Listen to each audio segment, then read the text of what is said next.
한화그룹 김승현 회장의 셋째 아들인 김동선 씨가 서울 강남의 고급 술집에서 난동을 부리는 영상을 YTN이 단독으로 입수해서 보도해드렸습니다. 네, 이 영상도 충격적인데 폭행 피해자와의 합의 과정에 그룹 임원이 적극적으로 개입한 것으로 드러나면서 논란이 더 커지고 있습니다. 네, 사회부 김영수 기자 나와 있습니다. 안녕하십니까?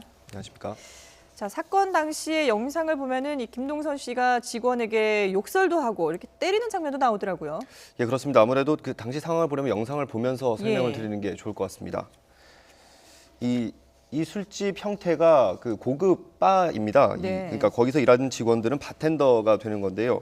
이 김동선 씨가 의자를 밟고 이 바 위로 올라가고 예. 구두를 신은 상태입니다. 그러게요. 걸터 앉는 모습 확인할 수 있는데요. 여기서 이제 고압적인 자세죠. 이게 네. 일반 사람이 술에 취했다고는 뭐 취한 상태랑은 조금 다른 모습인데요. 이 직원에게 뺨을 때리기도 하고 거기 내려가서 이 바 밑으로 내려가서 몸을 밀치고 네. 그런 모습도 확인할 수 있습니다. 예. 이 김 씨는 미국 동부 명문대 출신이라고 합니다. 그래서 영어로 욕을 하는 모습도 저희가 방송에는 낼 수 없었지만 확인을 할 네. 수가 있었습니다. 뭐 직원의 따귀를 때리는 모습 확인할 수 있고 당시에 욕도 굉장히 거칠게 했는데요. 이 욕하는 당시 음성 한번 들어보겠습니다. 야, 와. 야, 그 똑바로 안 해? 뭐 함께 있던 직원이 말렸는데 뭐 굉장히 그냥 아나무인이었습니다. 영상으로 확인할 수 있듯이요. 예. 이런 난동이 1시간 가까이 지속이 됐고요. 오. 네. 그 주변에 있던 직원이 경찰에 신고를 해서 그 출동한 경찰에 이제 제지가 당한 예. 상태입니다. 네, 굉장히 고압적으로 보이는데 사실 이런 폭력 사건 자체도 문제지만 지금 피해자와의 합의 과정도 논란이 되고 있지 않습니까? 예, 그렇습니다. 이 대기업 회장 자제가 연루된 사건이어서 그런지 굉장히 합의가 빨리 진행이 됐습니다.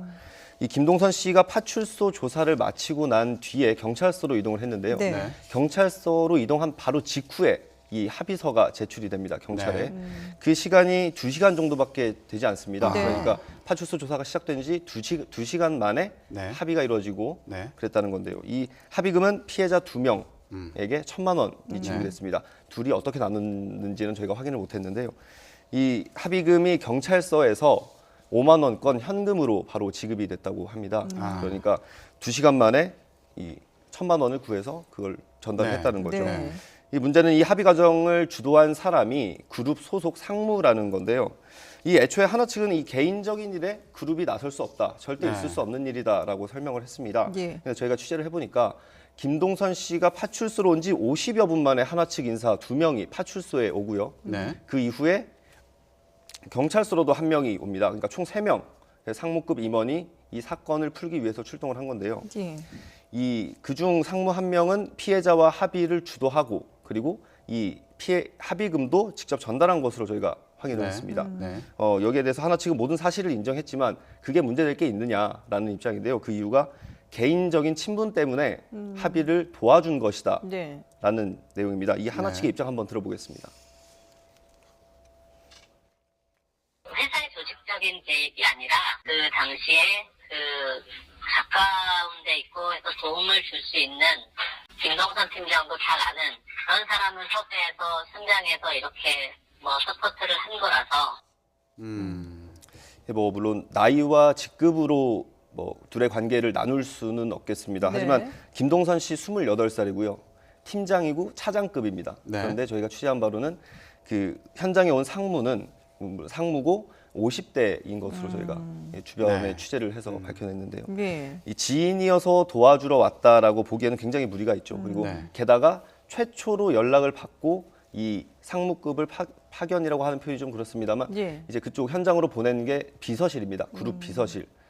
그렇기 때문에 이건 지인이 아니라 김동선 예. 씨가 그룹에 도움을 요청한 것이다라고 볼 수밖에 없을 것 예. 같습니다. 거기다가 지금 그 김동선 씨는 하나건설에서 일하고 있는데 만약에 지금 이 온 임원들이 하나건설이 아니라 만약에 그룹 쪽 사람들이라면 이건 배임에도 해당되는 거 아닌가요? 네, 그렇습니다. 저희가 가장 궁금하고 이번 기사에 가장 필요했던 사실인데 예. 수차례 요구하고 문의도 했습니다. 그런데 이 저희 기사에 쓴 것처럼 상무급 임원 3명까지만 확인을 해줬습니다. 소속은 밝히지 않았군요. 예, 그렇습니다. 부서를 밝히지 않았는데요. 예. 그 나머지는 확인해 줄 수 없다는 입장입니다. 네. 저희가 이제 현장에서 취재를 하다 보면 굉장히 어려움을 많이 겪기도 하지만 네. 이 가장 어려운 입장 중에 하나가 확인해 줄 수 없다는 입장인데 이거는 네.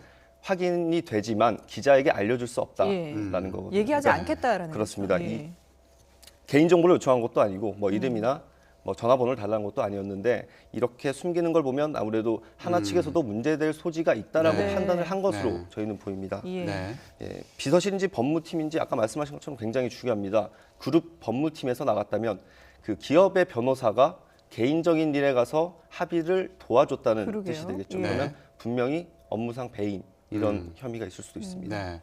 아까 화면을 같이 보셨지만 그렇게 아나무인격으로 사람을 때리고 뭐 따귀를 때리고 인격을 무시하고 돈이면 다 되는 거냐 이런 생각도 드는데 합의금 1,000만 원 그건 누군 돈인가요? 저도 굉장히 궁금했습니다. 네. 그 1,000만 원이라는 돈이 그 뭐 바로 이렇게 나왔다는 거, 뭐 물론 기업의 자재이기 때문에 이해는 됩니다. 그런데 네. 그 돈을 1,000만 원을 집에서 가져왔다고 지금 하나 측에서는 설명을 해주고 있습니다. 네. 그러니까 김동선 씨는 조사를 받고 있었고 예. 상무 중 한 명이 집에 가서 그 돈다발을 가지고 왔다는 설명인데요. 뭐 상식적으로는 사실 이해가 잘 되지 않습니다. 네. 그 여기서 만약에 가장 중요한 건 기업 돈이 쓰였다면 뭐 앞에 말씀드렸던 업무상 배임뿐만 아니라 횡령까지도 저희가 좀 확인을 해봐야 되는 문제가 네네. 되고요. 문제는 또 있습니다. 이 합의서에 지장이 찍혀 있었습니다. 근데 네. 김동선 씨는 파출소에서 조사가 시작되면서부터 경찰에 이제 통지를 받게 되는데요. 이 경찰이 그 합의서를 확인한 건 경찰서에서 이 합의서를 제출했을 때입니다. 예. 그러니까 네. 경찰이 통제하에 있을 때는 지장을 찍을 시간이 없었다는 거죠. 그만큼 여유가 없었다는 예. 건데 이 부분도 좀 확인을 해야 되고 네. 그리고 법적으로 문제가 있는지 또는 그 사실이 그 지장을 찍은 사람이 누구인지 그런 사실관계를 좀 따져봐야 할 것 같습니다. 예. 네. 합의도 했고 김동선 씨는 하나건설에 사의를 표명을 한 상태인데 그러면 이렇게 이제 사건이 일단락이 되는 건가요? 예, 오늘 변호사를 통해서 사의를 표명을 했다고 합니다. 뭐 네네. 물론 아직 서류를 공식으로 제출한 건 아니고요. 네. 그 하나건설 쪽에 문의를 했는데 인사팀에서 그 사규에 따라서 처리할 예정이라고 합니다. 애초에는 이 하나건설에서는 네. 이 검찰 기소 단계까지 가야 이제 징계 여부를 검토하겠다라고 예. 했었는데요. 네. 뭐 어떤 절차가 되던 하나건설 소속입니다. 김동선 씨는 때문에 예. 그 김동선 씨에 대한 사의나 이런 것은 이제 건설 단계에서 하나건설 단계에서 마무리가 될 예정입니다. 네. 김동선 씨가 회사를 그만두더라도 이런 많은 의혹들이 있는데 이걸 다 풀어야 되는 게 맞는 것 같고요. 네. 앞서 말씀드렸듯이 상무가 이걸 모두 주도했다면 법조계에서 많이 얘기를 해주시는데 네. 업무상 배임이 될 소지가 너무 큽니다. 네. 의혹을 풀어야 될 것 같습니다. 예, 알겠습니다. 지금 뭐 법적인 책임뿐 아니라 사회적인 책임도 그렇죠. 중요하지 않나 이런 예, 생각이 그렇습니다. 드네요. 예, 지금까지 사회부 김영수 기자와 함께했습니다. 잘 들었습니다.